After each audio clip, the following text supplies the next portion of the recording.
To a special episode of Whitetail Rendezvous. I'm heading up to Minnesota, and I'm with a group of men and women: Eric Thorson, Menno Caulfield, and Benjamin Pena. They're all going to talk about the governor's 16th annual Minnesota deer opener. Guys and gals, welcome to the show, and let's start off with Eric. Eric, why has the state carried on this tradition for 16 years?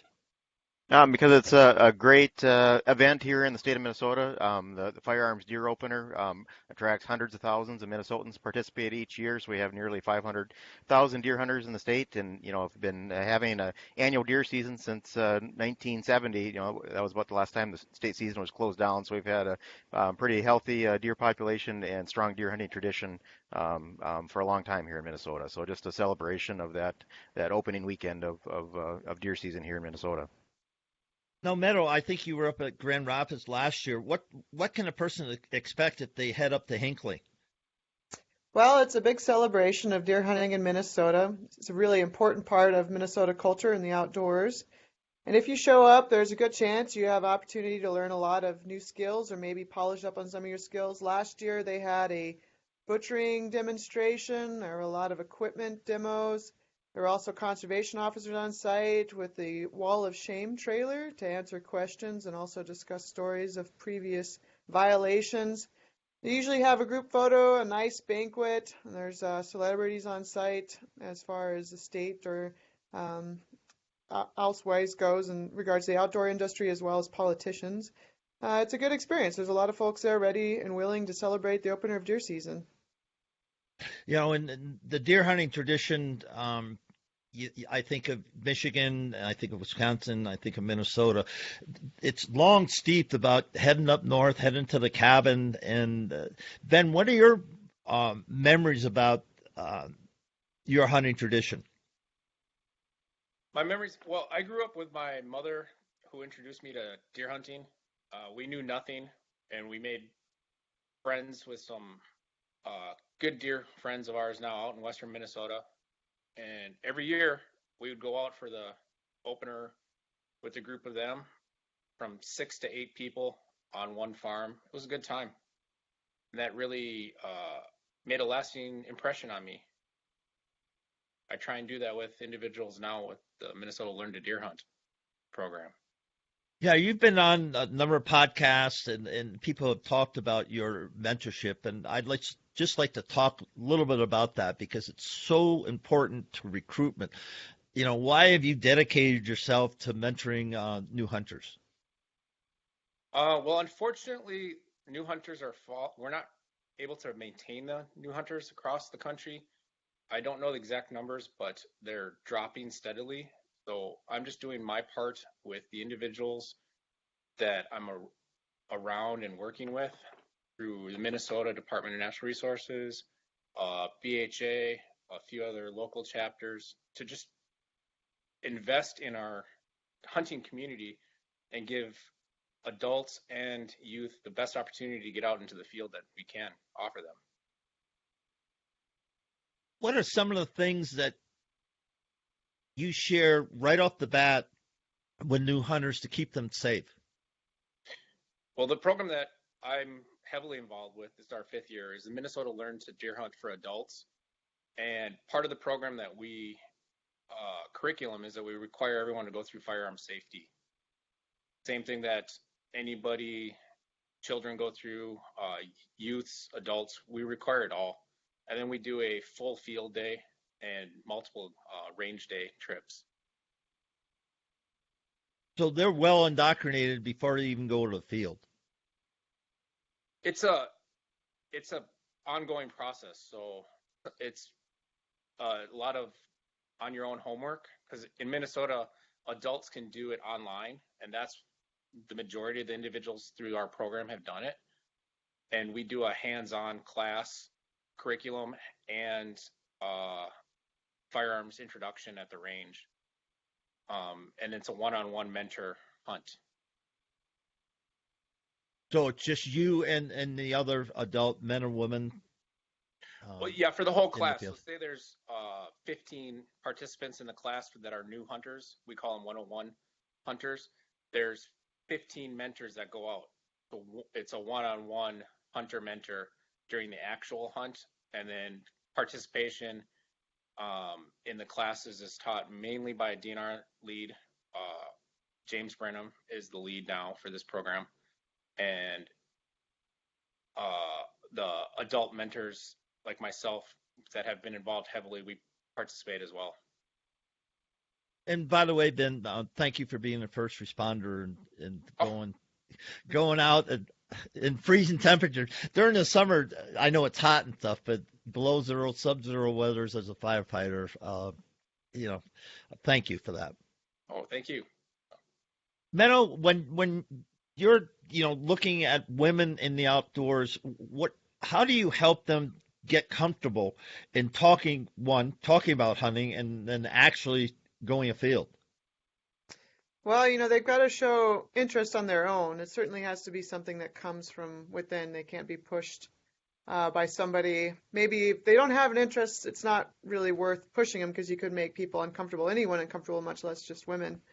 But one of the things I talk about is the experience and being out, and a lot of women are attracted to the sport by the increased opportunity to spend time with family and develop memories with family, and then also spend time outdoors. And then also a lot of them are motivated by food, and they're interested in the food aspect.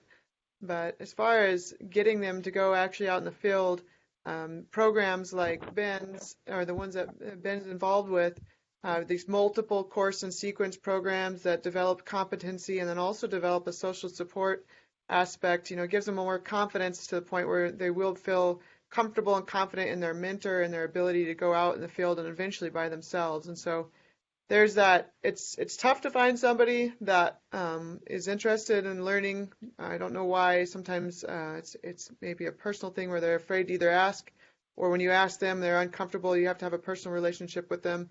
And then the next step to actually get them out in the field is building their confidence and maintaining that interest in a positive way. And so there are several stages of getting them to that point, but you certainly, like Ben mentioned, you just can't pick somebody up and put them out in the field regardless of their sex. You got to kind of build their interest and confidence and then get them out there. I don't know if that answers your question, but very well. Let's talk about one real important thing. Sure. Bruce, that I didn't hear Meadow say. Being raised and introduced to hunting from my mother, and one thing that I've learned with adults and children, you have to keep it fun. Yeah. And you have to make sure that if they're not having fun, or read some signals as a mentor, they're cold, if they're those little cues, change something up or take a break.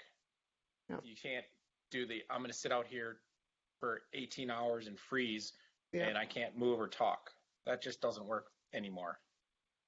Right. You gotta make it fun for sure. Keep them warm, keep them comfortable, ask the right questions. Ben said cues. A lot of times people won't be honest about being miserable, and that is very important. Thank you, Ben. And one thing that I learned early on with my son or sons and my grandchildren, we'd start off antelope hunting. Antelope hunting typically is fair weather. 2, you see a lot of game. You see hundreds of head of antelope. And 3, spot and stalk and run and gun and all the different techniques that we use for them, keeps them engaged the whole day, so that at night, they're worn out, but they want to go back out and drive the truck. They're 12 years old and you're on the ranch and they're driving the truck, and the whole experience is fun. And I would just echo that. Your thoughts, Eric? Yeah, Minnesota DNR has really been trying to increase the opportunities related to youth hunters and, new adult hunters as well. So we have this coming weekend, we have a youth firearms deer season, an early season, a 4-day hunt in southeastern Minnesota, northwestern Minnesota. So we have about 5,000 youth that participate in that annually, trying to get them hooked on hunting. We're looking to expand that season elsewhere in the state here in the near future. And you also have a number of special youth hunts around the state and special opportunities for youth to spend time with their parent or guardian or adult mentor and have a good experience in hunting. Usually when it's a little warmer in October rather than the November deer opener. But we are it's a big priority of the state to bring up the next generation of deer hunters here in the state because they are the ultimate conservationists. So they're important for a variety of reasons. Well, it is October 11th, and you do have a cold front coming your way, so I don't know how it's going to work out. Yeah, we have some good tracking snow on the ground right now, about an inch or so outside my office. So So it's going to be, keeping it fun is going to be the hallmark. Eric, let's stay right with you, and let's talk about the different regions and the hunter density in those regions. yeah, we have a lot of deer hunters. We've been lucky in the state to maintain kind of participation when other states have been slipping. We have such a strong tradition here. So we have, as I mentioned, nearly 500,000 deer hunters in the state, and it's the woods is pretty crowded, especially in the prime deer areas for the firearms opener.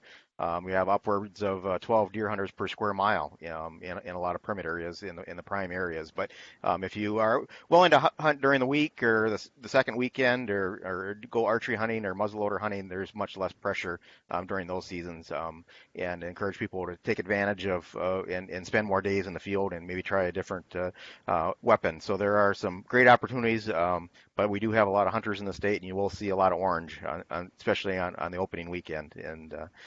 But it's a great camaraderie too, and a lot of big deer camps, and that's part of it too, to spend time with friends and family on that opening weekend. But a lot of different opportunities throughout the state. What's the overall hunter success? Yeah, for our firearms deer seasons, last year about 35% success, of hunters harvested one or more deer. We have pretty liberal regulations here in the state.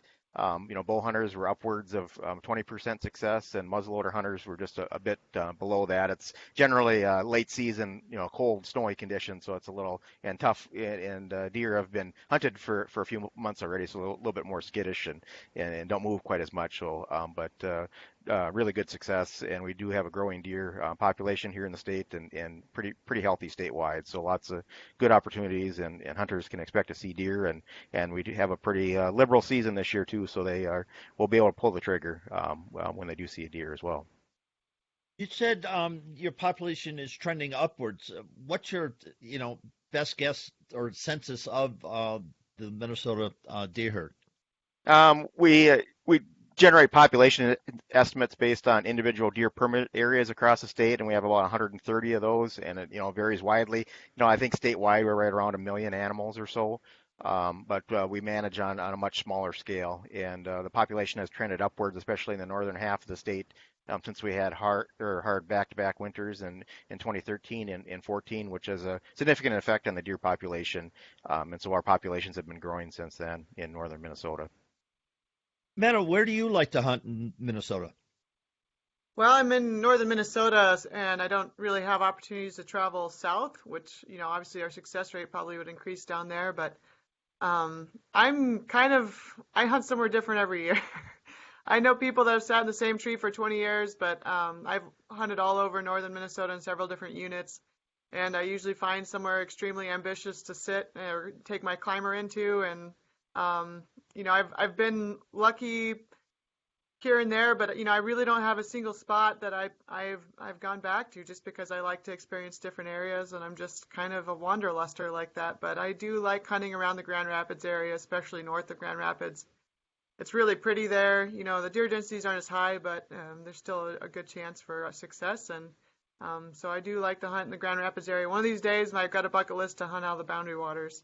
When my daughter's a little older, maybe she can come with me, but I definitely want to hunt the Boundary Waters before freeze up.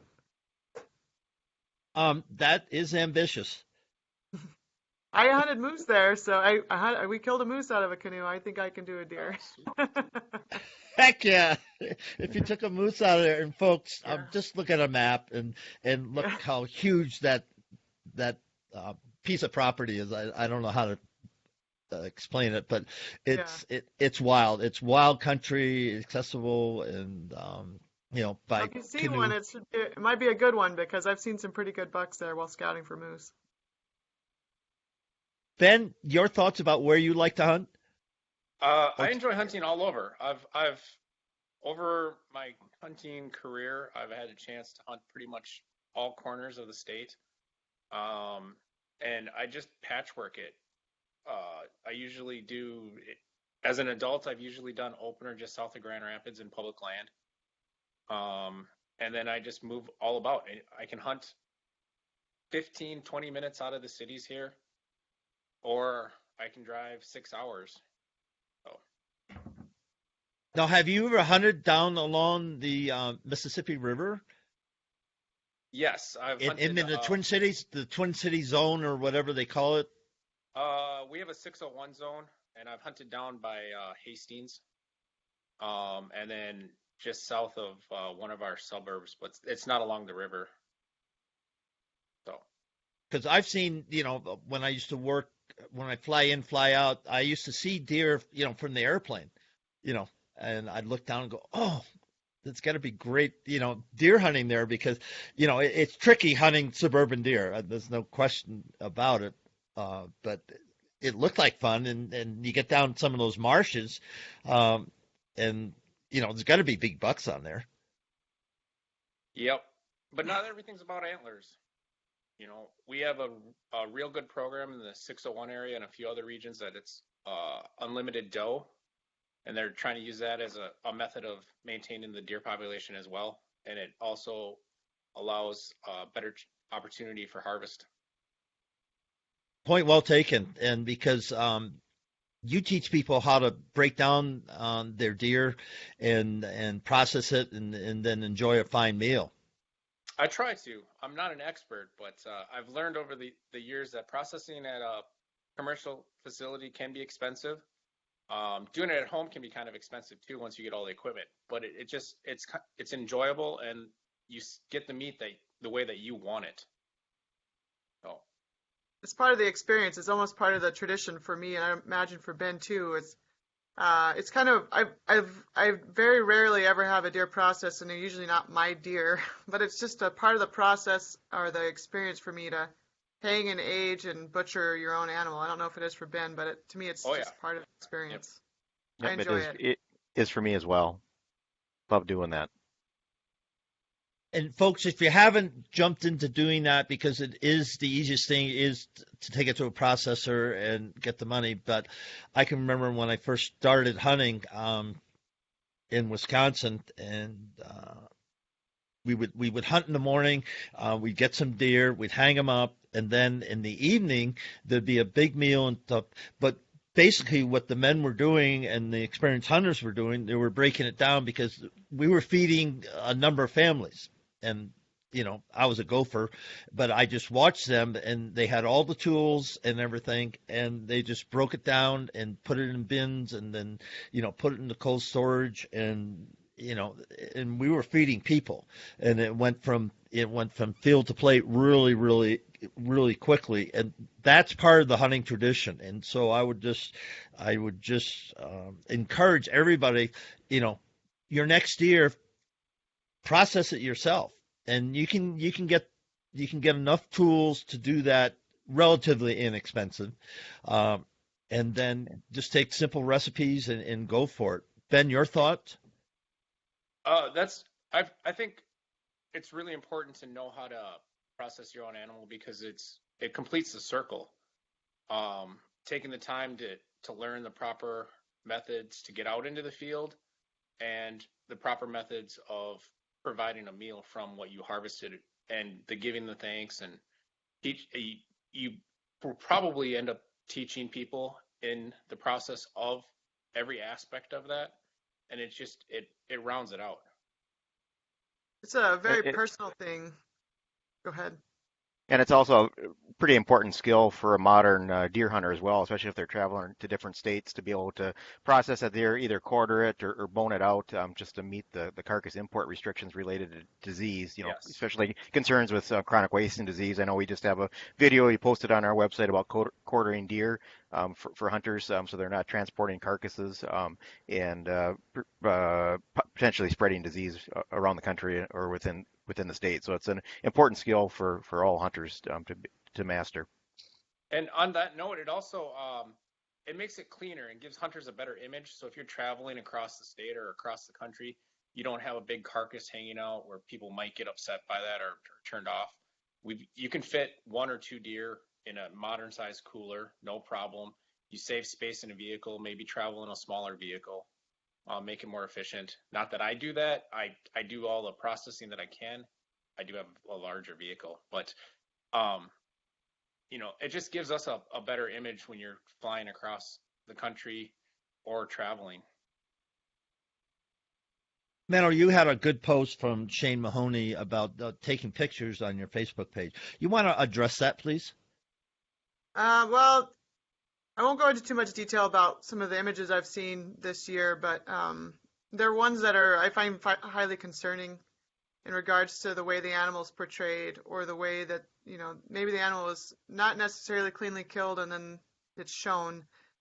These are images that bother me as a hunter, but I can guarantee non-hunters and anti-hunters are really affected by those images. And so, like Shane discusses in the Boone and Crockett page, it's really important for hunters to be respectful of the game themselves, but also when you're putting those images out there, you are representing everybody that hunts, and you are representing the future of hunting is basically writing on the image that you're portraying. And it's a very big responsibility in that regard. And so one of the things I encourage people, and I'm kind of maybe anal or annoying about, is taking really good photos of game that's been cleaned up to the best of your ability in a respectful manner that, portrays the animal and yourself, but not necessarily a grip and grin, as we would call, but something that kind of tells a story, maybe the site or location, or maybe your rifle or the equipment you use to harvest the animal, as well as yourself and maybe hunting partners,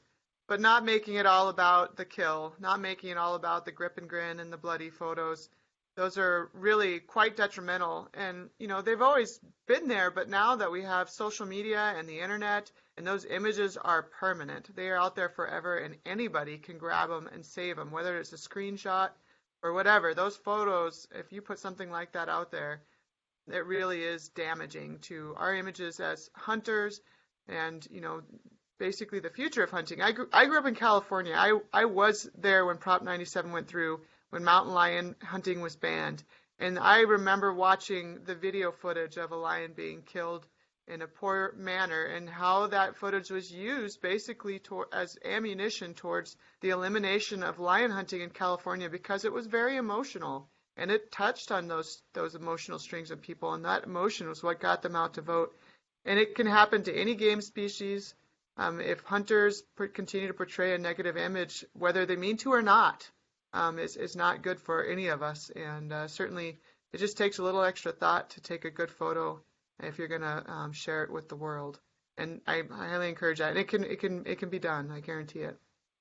Yeah, and Tony Bynum, he's the president of POMA, Professional Outdoor Media Association, and he's a world-class photographer. And just Google Tony or anybody that Ron Spooner. I'm just trying to think off the top of my head. There's guys that have put together great little courses, or, hey, this is a good way to tuck the feet underneath, and you just take handing weights with you, all these little tricks. Yeah. And photos tell the story now. In journalism today, in the digital age, the photo tells the story, and the words just connect the pictures. That's it. People don't want to read more than 2 minutes, and they really that's that. They don't want to watch more than 2 minutes. And so, in order to get your message across, you got to think of it as a tidy package, an Instagram post. A few words, and it's tough, but it can be done. And I think it's really important that we all look at photos that we admire, or like you said, look at photographers that are professional photographers, and look at what it is that they're doing and emulate it, so that you can get similar results. And then also, like you said, tell the story in a respectful manner that is visually appealing. Eric, your thoughts? Yeah, I would agree, and not always, you don't always need to have an animal in the picture, a dead animal. A lot of it's about the experience.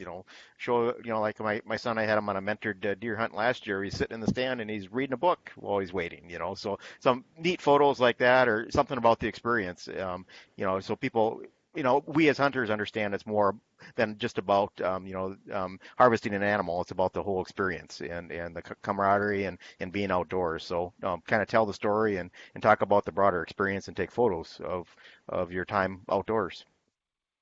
let's switch it up a little bit and talk about what the DNR is doing for CWD and EHD. Yeah, we have not had any recorded EHD cases in the state, something that we are continuing to look out for. I know our neighboring states have had EHD outbreaks and, as a concern, but we have not had issues here in the state. Chronic wasting disease is another matter. We've been pretty aggressive with our management related to CWD. We currently have 3 captive cervid facilities here in the state that have had recently had animals that tested positive for CWD. So doing surveillance testing of wild deer, hunter harvested deer around those facilities right now. And then also in southeastern Minnesota, one small area, we have wild deer that have some chronic wasting disease in the population. And we're trying to actively sample those deer and manage that outbreak, and hopefully we can stamp it out before it gets established. And we're also looking at neighboring states that have more of a CWD issue, like in northeastern Iowa, close to our border, and western Wisconsin. And so those are also threats that we're concerned about. But that's one of the main concerns that we have as deer managers here in the state is a threat of chronic wasting disease. Now, Ben, when you're mentoring people, what do you tell them if they're hunting in areas that in Minnesota that are known to the possibility of CWD exists, as far as how to handle the meat and eat the meat? Eating the meat really isn't a problem. It's good to be educated about it, but I don't think that there's ever been a case of transmission from CWD to humans. I could be wrong on that. I haven't heard of any. Yeah, Go ahead, Eric. I think the CDC recommends if your deer test positive for CWD, not to eat the meat, just as a precautionary measure. But we don't have real large issue here in the state. But go ahead, Ben. No problem. So we teach to use gloves. It's more of a modern thing, a little cleanlier. It helps prevent getting any nicks or anything. Deer aren't clean, especially the hide and things like that. Break down the animal. Once it's registered, because we have some registration laws that you have to do some steps after harvest immediately. But once it's legally able to be broken down, let it cool, break it down, get it packaged up, and then keep cleaning it as you go. If you're concerned about CWD or near an area, don't do like a bone-in neck roast. Don't sever the spinal column and keep that with your meat. If you're going to quarter it, try to avoid those sections. And that's kind of what we do. Along the lines of butchering, that a lot of people use meat saws and stuff, and supposedly it can be in the Eric would know more, but it can be in the marrow as well. It can be in the meat tissue or the muscle tissue. But one of the things that I rarely use a saw. I always just use like fillet knives, and as long as you don't, I guess I've never had the need, other than I like having some bones in because I like the marrow flavor. But a lot of times you just avoid the bones altogether and remove the meat from the bones. That's one way that I encourage folks to do it. But occasionally, I like my crown roast. I like that tomahawk steak, and so it's tough.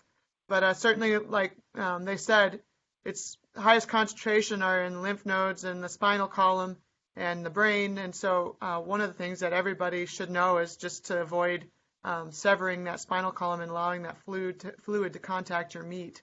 And so avoid cutting bones, and certainly avoid the spinal column and the fluid there. And if your deer is outwardly ill in appearance, and like Eric said, get it tested if you can. Try to store it in the meantime, and if it tests positive, unfortunately, I don't know, you're going to probably not want to eat it. Eric would know. You'd have to bury it, right, Eric? Like a deep depth burying? Yeah, or a lined landfill or incinerator. So there's information on proper disposal of infected carcasses. But yeah, you wouldn't want to eat one that tests positive. Yeah, if it looked outwardly sick. Yeah, go ahead. So I have one little thing. One of the things that we also do when someone does harvest an animal, we try to teach them when they're skinning the animal and breaking it down. If they do sever the spinal column with that knife, to change it up and use a different piece of equipment to break the animal down when you're cutting into the meat. You're always changing and cleaning, but you don't use that one that was exposed to the spinal tissue in the spinal column. Eric, what's the rule if you see a deer that's obviously stressed or sick? I mean, in chronic Western disease, they're just wasting away. Hmm. And so if you see that, should people shoot it and report it or just let it go? What's the right way to handle that situation? Um, I guess it depends on the season. We're always interested in hearing about sick deer. We have a lot of information on our website on how to report sick deer. Usually go to a local wildlife manager or conservation officer, report it to agency staff, and so they can follow up and do investigation there. Depending on the symptoms or what's happening with that deer, you might want to sample it, shoot it, and maybe get the whole carcass transport down to a diagnostic lab or get it sampled, the lymph nodes or other tissues. If it's during the season, if it's sick, I mean, if you shoot it with your license, you have to tag it and use your tag. But then we can do some follow-up testing after that as well. But we certainly want to hear about any sick deer and something that's a real concern of ours. So what I hear you saying, don't let an arrow go or bolt go or muzzleloader. Don't harvest the deer unless you want to use your tag on that deer, which, if it's sick, I wouldn't do. Yeah, but we, especially in the CWD area, we want to remove diseased animals from the population too. Right. Certainly can have a discussion with the hunter about the circumstances surrounding that take of that deer, but we want to remove diseased animals from the population, especially in our 603 zone down there, our disease management zone. But we also want to hear about sick deer elsewhere as well, and we can kind of follow up with that individual hunter on kind of the best or person that observed that deer about the best course of action. So what I hear you saying is communicate with the DNR and go from there. Correct. Yes. Eric, let's talk about predation in the state of Minnesota. You've got coyotes and bears and wolves, and they all affect the deer herd one way or another. So what's Minnesota doing about predation? Probably our number one predator of whitetail deer is wolves. It's been, they've been part of the landscape in northern Minnesota and the ecosystem for a long period of time. We did have state management of wolves there for a few years, and they had hunting and trapping seasons, pretty conservative seasons. Now they are protected, federally protected once again, so we don't have that management control. But the wolf population is pretty stable in recent, last 10 years or so, so it really hasn't been increasing that much. The range has expanded a bit. But something that we've always lived with and kind of managed around when it comes to deer populations. And when we have state control of the wolf management again, we'll probably continue to manage the wolves at appropriate population level. Black bears are another predator, especially newborn fawns in the spring. We do have a pretty healthy black bear population. We're trying to increase the population a bit through quotas and permits that are given to bear hunters in the state. So that is certainly a predation presence kind of in the northern part of the state as well, but something we've been able to manage with for a number of years. And then pretty much statewide, where we don't have a denser wolf population, we have plenty of coyotes, and they're an unprotected mammal in the state. So it's continuous season, no limit, open for hunting and trapping. But as you know, coyotes are pretty crafty and smart, and it's pretty hard to affect their populations too much. And certainly a concern of some, coyote predation. But I think the bigger factors here in Minnesota are really hunter harvest. We have 100,000 predators. 500,000 predators in the form of licensed deer hunters, and then also the severe winters that we have on occasion here in Minnesota can have a pretty significant effect on whitetail deer populations. So those are the two major mortality factors that we plan for as severe winters and hunter harvest each year. Have you ever had any experiences with wolves when you've been out in the woods?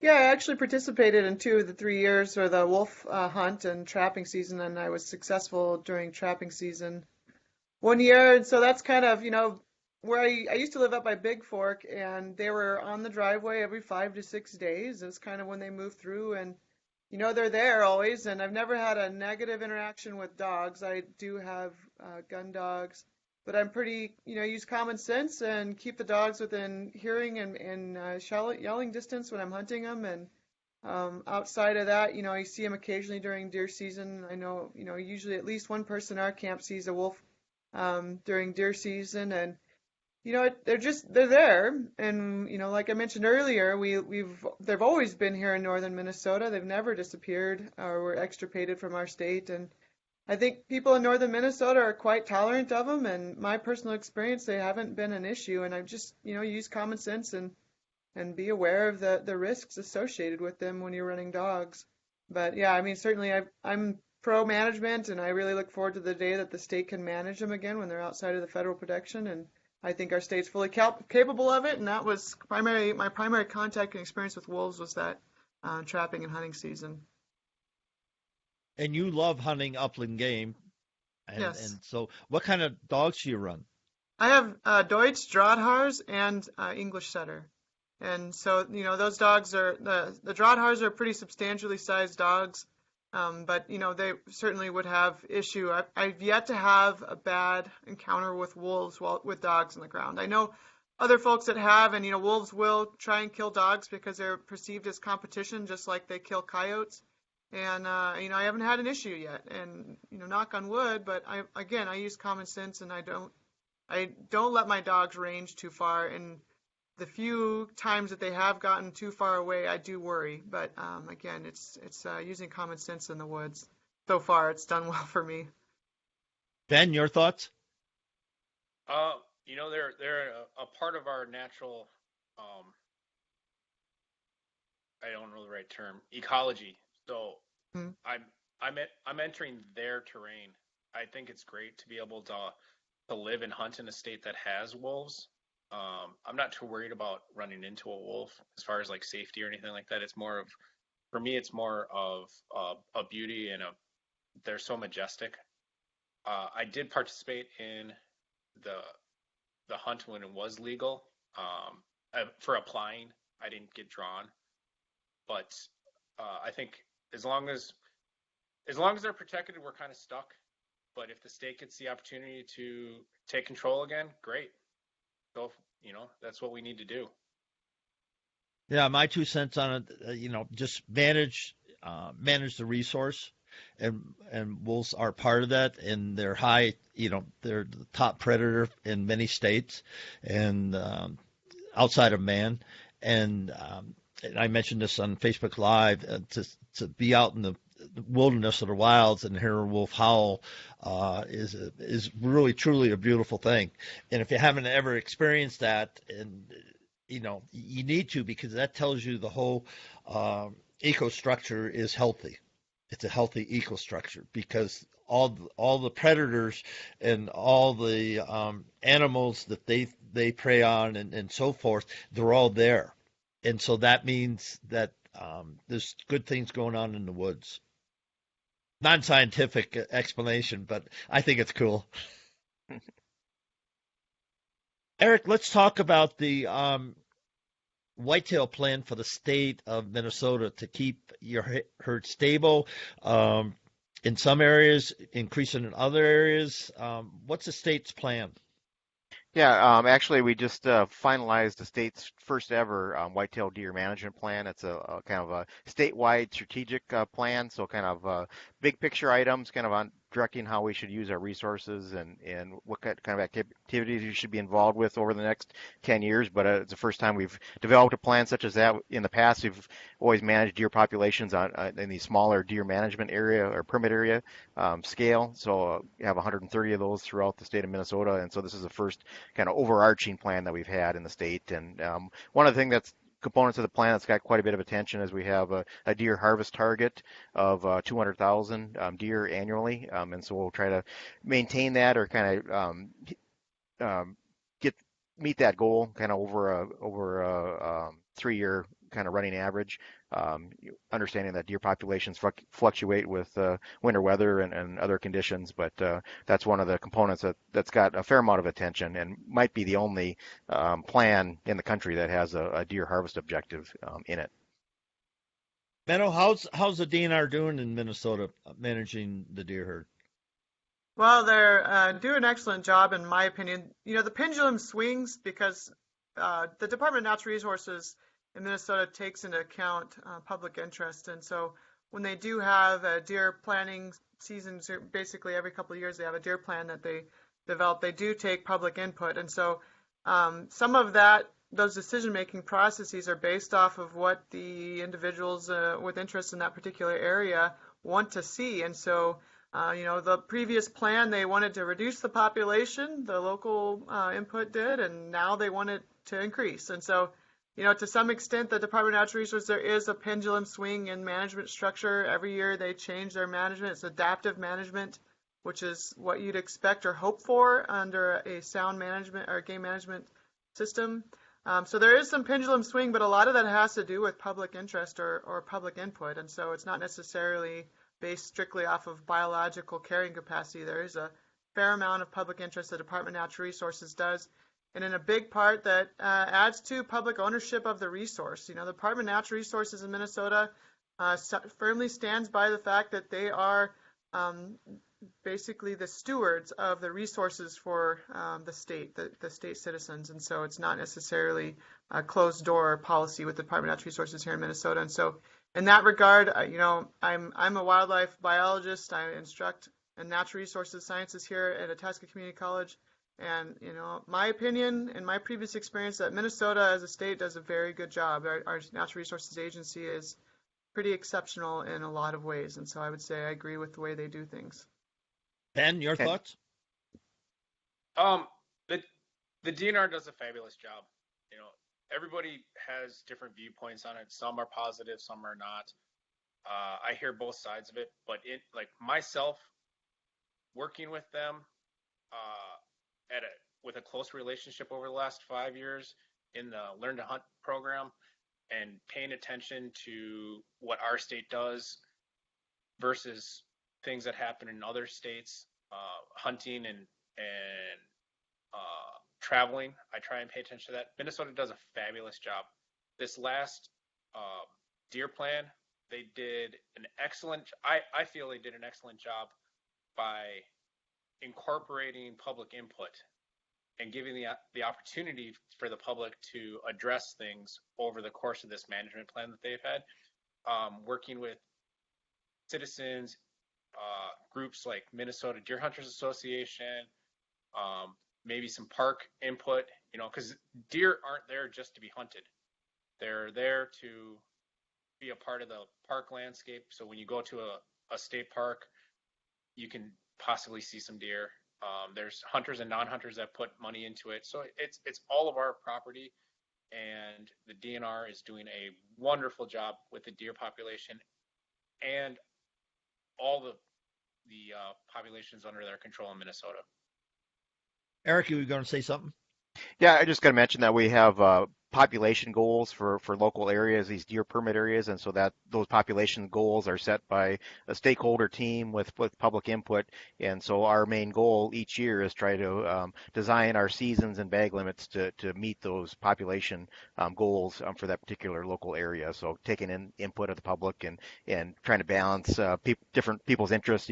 Farmers have a different view of deer, and foresters have a different view of deer than hunters. So we're kind of trying to find a compromise solution there in the middle and try to make everybody satisfied, I guess, that has a stake in deer.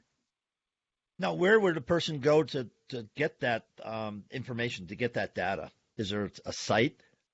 Yeah, so you go to our DNR webpage, mndnr.gov, and in the search window, just type in deer management, and that'll bring you to the deer management page, and we have information there on our deer population goals and then our brand new statewide deer plan as well. And go ahead, sorry, Ben. I believe you can click on that and request updates on it too, so you can get the most current information put out on it. Yep, you can sign up for our Deer Notes email. Yeah. So just updates from DNR deer managers throughout the season and throughout the year. Menno, if somebody wanted to reach out to you, how would they do that? Well, you can find my contact information at the Itasca Community College website and under the faculty in the Natural Resources Department. But also I'm easy to find on Facebook and Instagram, and I'm pretty responsive to PMs. Ben, how would somebody reach out to you? Facebook, Instagram, Minnesota BHA. I'm the hunting mentor coordinator. Minnesota DNR. I'm for the adult learn to deer hunt. I'm one of the lead mentors. So I'm easily found. One last question. What do you wish you knew 5 or 10 years ago that you know now in regards to hunting?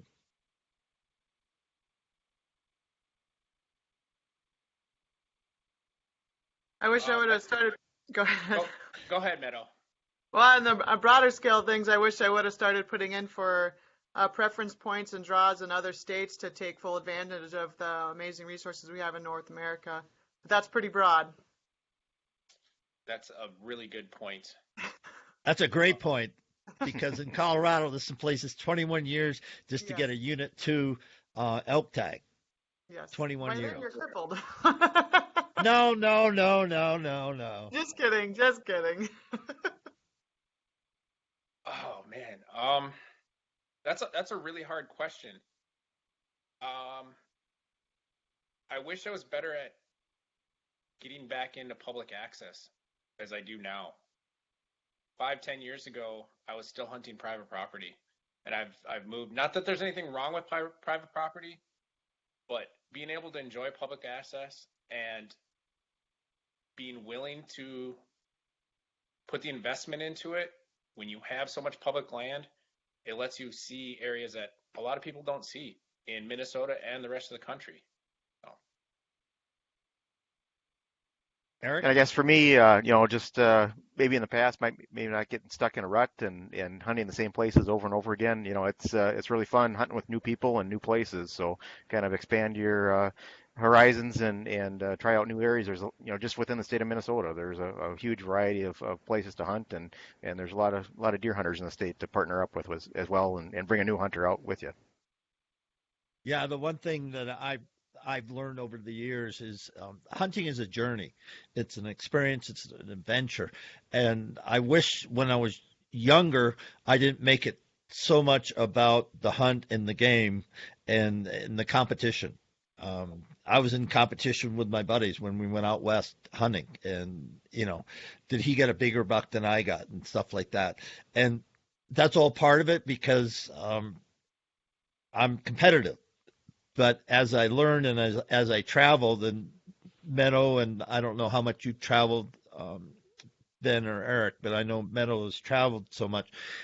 You come away from those experiences. You had a great hunt, even though you might never got your quarry, because of the people you met, and you just interact with other people, and the meals you shared, and the sunrises and sunsets, and just seeing places that few people have literally ever walked. Hunting will take you there, and I mean, and that's the biggest thing. That if you're young and you're competitive and you have to, you feel like you've got to have that article written about you or that TV show. Throttle that back and enjoy the journey. Your thoughts on that, and then we'll close. Me or who? Anybody. Okay. Well, I mean, obviously, I profess it. Hunting's taken me to some of the most amazing places on other continents and here in North America, and it has also brought me closer to some of the most amazing people I've ever met, and some folks that will stick with me the rest of my life and my mind and my memory, and also as friends. And like you said, hunting is a journey. It takes you on great adventures, and it enriches my life beyond any other way I could imagine. It's memories. And don't be afraid of what they call tag soup. One of my most recent trip was to an island in Alaska. Had opportunities. I goofed up. Didn't come home with anything. We caught one fish. But it was an awesome DIY hunt, and we met some individuals that made it just spectacular, and it's great. And that's what it's all about, because it was a hunting effort. Just thinking back to sometimes it's hard to get out of the house when it's blowing and cold and snowy or raining outside, but I've never regretted once going out hunting or getting outdoors. And so just get out there, and there's a lot to be learned and some great experiences to be had. So just get outdoors and do it. Well, Ben and Meadow and Eric, on behalf of hundreds of thousands of listeners of Whitetail Rendezvous, thank you for being part of the 16th annual Minnesota Governor's Deer Hunting Kickoff. And, look forward to, getting to know you guys better. Hope we meet at ATA or show someplace down the line, and we can say hello and spend some time together. Sounds good. Look forward to it. Thank you. Thank you for the opportunity.